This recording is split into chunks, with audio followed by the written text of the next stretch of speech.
Pedro Venceslau, como eu disse, não é impossível. É bastante improvável que ele seja rejeitado, mas não é impossível. E aí fizemos essa pergunta justamente para o relator dessa indicação, né, o senador Everton Rocha, e ele disse o seguinte, nós perguntamos aqui na entrevista com ele, se por acaso ele não for, o nome dele for rejeitado, o que vai acontecer, né? Como é que o senhor vê essa situação? E aí ele falou, olha, o presidente Lula me disse que se Jorge Messias for rejeitado, Lula não indica mais ninguém. Ou seja, deixando claro que não vai indicar Pacheco. E aí fica para o Senado Federal, né, para o próximo presidente, seja Lula ou seja outro pré-candidato, escolher o nome do futuro ministro do Supremo. Então, gostaria que você trouxesse um pouco da sua avaliação sobre essa postura de Lula e como isso influencia essa fala de Lula, como ela influencia na própria votação da sabatina, ali, não só da sabatina do CCJ, como depois a votação da indicação de Messias no plenário. Olha, se o presidente Lula for derrotado nessa indicação e não indicar ninguém, isso vai sobrecarregar demais o Supremo Tribunal Federal.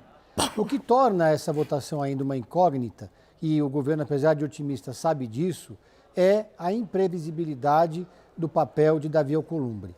O Davi Alcolumbre, de certa forma, submergiu durante esse processo. O próprio governo não conseguiu identificar se ele estava atuando contra ou a favor ou estava simplesmente se mantendo neutro. Até os senadores mais próximos do Alcolumbre estavam esperando um gesto, uma sinalização, para entender para que lado eles deveriam ir.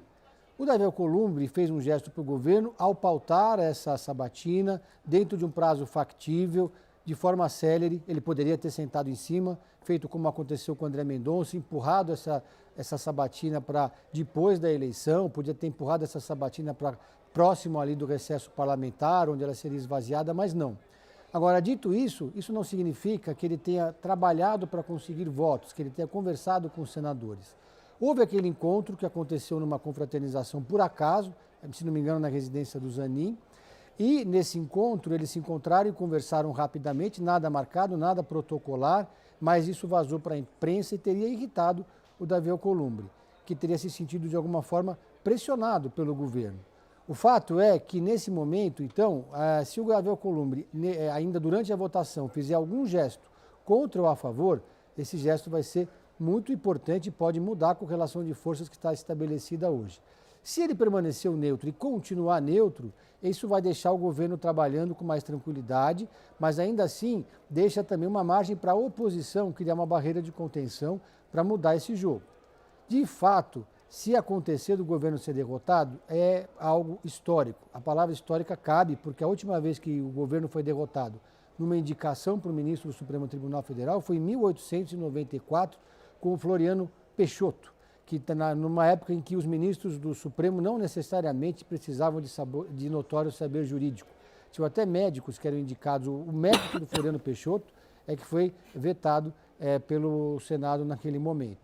Seria uma derrota também que desestabilizaria a base do governo no Congresso Nacional, explodiria as pontes entre o presidente Lula e o Davi Alcolumbre, criaria problemas com a agenda do Congresso Nacional olhando para frente e contaminaria a relação, inclusive, entre os dois na eleição. Além disso, levaria a um desembarque de todos os aliados de Davi Alcolumbre dos ministérios e cargos do segundo escalão, que não são poucos.